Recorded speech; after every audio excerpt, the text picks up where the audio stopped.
መድፈኞቹ አርሰናሎች ወሳኝ የሚባሉ ተጫዋቾቻቸው በዛሬው የካራቦ ካፕ ጨዋታ ላይ እንደማይገኙ ይፋ ተደርጓል። ጋብሪኤል ጄሱስ እንዲሁም ደግሞ ካይ ሃቨርትዝ በፍጥነት ከጉዳታቸው እያገገሙ እንደሆነ ተሰምቷል። ከጉዳት መረጃ ጋር በተያያዘ የምንመለከተው ይሆናል። ቡካዮ ሳካ፣ ዩሊያን ቲምበር፣ ዴክላን ራይስ የረጅም ዓመት በአርሰናል ቤት የሚያቆያቸውን ኮንትራት ሊቀርብላቸው እንደሆነ ተገልጿል። እነዚህ መረጃዎች እንደሚከተሉት የምናቀርብላችሁ ይሆናል። ሰላም ጤና ይስጥልን ውድ የተከበራችሁ አድማጭ ተመልካቾቼ የዩቲዩብ ገጻችንን እየተከታተላችሁ ስለሆነ ከልብ አርክተን እናመሰግናለን። እስከ ፕሮግራሙ ፍጻሜ የአብሮነት ቆይታችሁን ከኛ ጋር እንድታደርጉ የተለመደው የአክብሮት ግብዣችን ነው። እንግዲህ በቀጥታ ወደ ዛሬው መረጃችን እናልፋለን። አርሰናል የተጫዋቾቹን ግልጋሎት አያገኝም ተብሏል። አርሰናሎች ዛሬ እንግዲህ የካራቦ ካፕ ጨዋታ እንደሚያደርጉ ይታወቃል።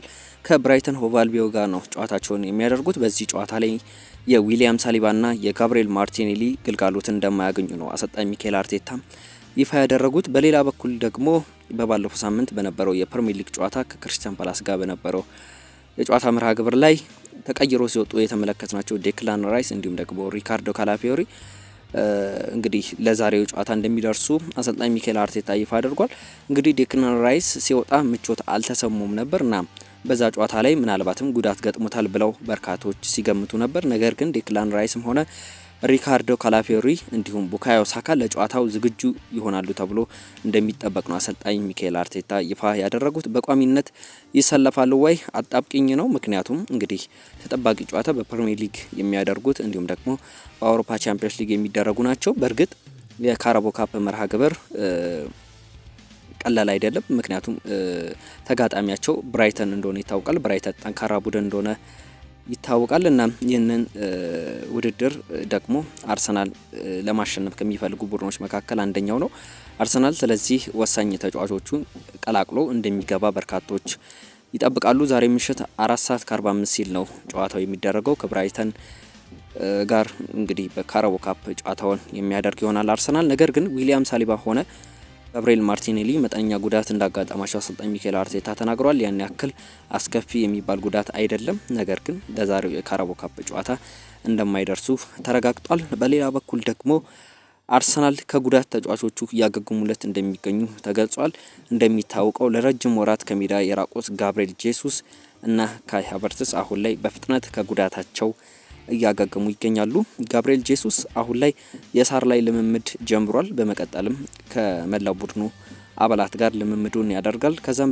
ከዛም በመቀጠል ደግሞ ወደ ሜዳ የሚመለስ ይሆናል ተብሏል። ሌላኛው ደግሞ እንግዲህ ካይ ሃቨርትዝ ነው። በፍጥነት እያገገሙ ይገኛሉ እነዚህ ተጫዋቾች። እንግዲህ ካይ ሃቨርትዝ አሁን የጂም ትሬኒንጎችን እያደረገ ይገኛል። በመቀጠልም ወደ ሳር ልምምድ የሚመጣ ነው የሚሆነው።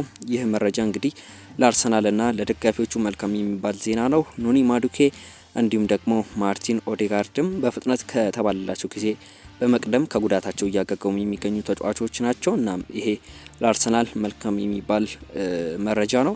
እንግዲህ በሚቀጥሉት ሳምንታት እንግዲህ ካይ ሃቨርትዝና ጋብሪኤል ጄሱስን የአርሰናል ስብስብ ውስጥ ይቀላቀላሉ ተብሎ የሚጠበቁ ተጫዋቾች ናቸው ማለት ነው። አድማጮቻችን ከነዚህ ጋር በተያያዘ ሀሳብ አስተያየቶቻችሁን መልከቶቻችሁን ልታጋሩን ትችላላችሁ። እንግዲህ የካራቦ ካፕን ጨዋታን በተመለከተ ሀሳብና አስተያየቶቻችሁን ቅድመ ግምቶቻችሁንም ልታጋሩን ትችላላችሁ። ሰብስክራይብ፣ ላይክ፣ ሼር እያደረጋችሁ ተደራሽነታችንን እንድታሰፉልን የተለመደው የአክብሮት ግብዣችን ነው። እንግዲህ ሌላኛው መረጃችን የሚሆነው ደግሞ አርሰናል ወሳኝ ተጫዋቾቹን ኮንትራት ለማደስ በትልቁ ንግግሮችን እያደረገ እንዳለ መረጃዎች እየወጡ ይገኛሉ። መድፈኞቹ ወሳኝ የሚባሉትን ተጫዋቾቻቸውን ኮንትራት ለማደስ ለረጅም ጊዜ በምርጥነት የሚቆይ ቡድን እየገነቡ ነው የሚገኘው። የቡካዮ ሳካ ንግግር እድገት አሳይቷል።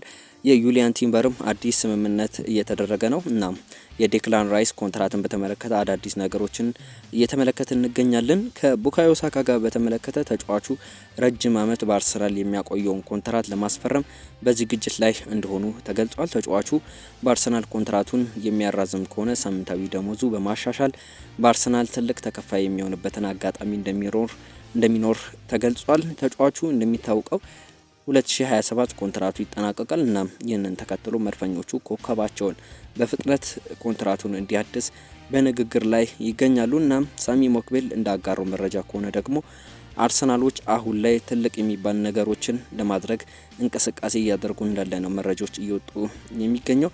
አንድሪያ ቤርታ በብዙ የኮንትራት እድሳት አይተነዋል። በብዙ እንግዲህ ዝውውሮችንም ተመልክተነዋል። በዘንድሮ የውድድር ዓመት በፊርማ ብቻ ሳይሆን በመጀመሪያ ጊዜያት ኮንትራታቸውን ያደሱ የጋብርኤል ማጋሌሽ እንዲሁም ደግሞ ኢታን ንዋኔሪ፣ ሉዊስ ስኬሊ እንዲሁም ደግሞ ዊሊያም ሳሊባ፣ ታዳጊው ተጫዋች ማክስ ዶማን በባለፈው ሳምንት፣ አሁን ደግሞ ቡካዮ ሳካ፣ ዩሊያን ቲምበር፣ ዴክላን ራይስ እነዚህ ተጫዋቾች ኮንትራታቸውን እንዲያድሱ ትልቅ የቤት ስራ ነው የሚሆነው ለአንድሪያ ቤርታ። እስካሁን እየሰሩት ያለ ስራ የሚያስገርም የሚያስደንቅ ነው። ይህ የስፖርቲንግ ዳይሬክተር አንድሪያ ቤርታ አሁን የእነዚህን ቁልፍ ተጫዋቾች ኮንትራት ለማራዘም እየሰሩ እንዳሉ ቅርብ የሚባለው የአርሰናል የመረጃ ምንጭ ሳሚ ሞክቤል ዘግቦታል። አንድሪያ ቤርታ አሁን ላይ ቡካዮ ሳካን፣ ዩሊያን ቲምበርን፣ ዴክላን ራይስን እንግዲህ የረጅም ዓመት ኮንትራታቸውን እንዲያድሱ በንግግር ላይ እንደሚገኙ ነው መረጃዎች እያመላከቱን የሚገኙ። አድማጭ ተመልካቾች እንግዲህ አርሰናሎች አሁን ላይ ዴብዛቸውን ለማስፋት በርካታ እንቅስቃሴ እያደረጉ ነው የሚገኘው። በክረምት የዝውውር መስኮት እንኳን ወደ 8 የሚጠጉ ተጫዋቾችን አስፈርሟል። እንግዲህ ኮንትራታቸው የተጠናቀቁ ተጫዋቾችንም እንዲያድሱ አድርገዋል። አሁን ደግሞ ቀሪ ተጫዋቾቹን ኮንትራታቸውን እንዲያድሱ ትልቅ ስራ እየሰሩ እንደሚገኙ ነው መረጃዎች እያመላከቱን የሚገኘው። አድማጮቼ እንግዲህ ከዩሊያን ቲምበር ጋር በተያያዘ ደግሞ ከኮንትራት ጋር በተያያዘ ነው እንግዲህ አዲስ መረጃ በአርሰናል ቤት ተሰምቷል ማለት ነው።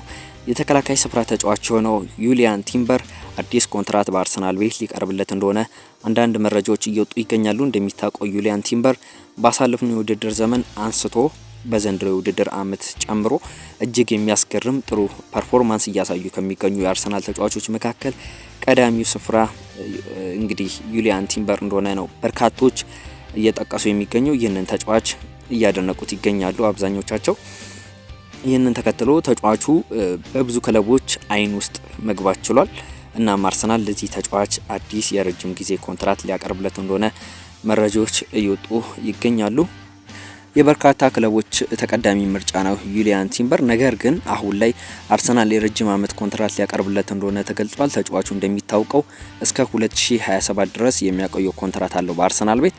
እናም አርሰናል የተጫዋቹን ደሞዝ በማሻሻል አዲስ የረጅም ዓመት ኮንትራት ሊያቀርቡለት እንደሆነ ተሰምቷል። እስከ 2030 ድረስ በአርሰናል የሚያቆየው ኮንትራት ለማቅረብ ዝግጅት ላይ መሆናቸው ተሰምቷል።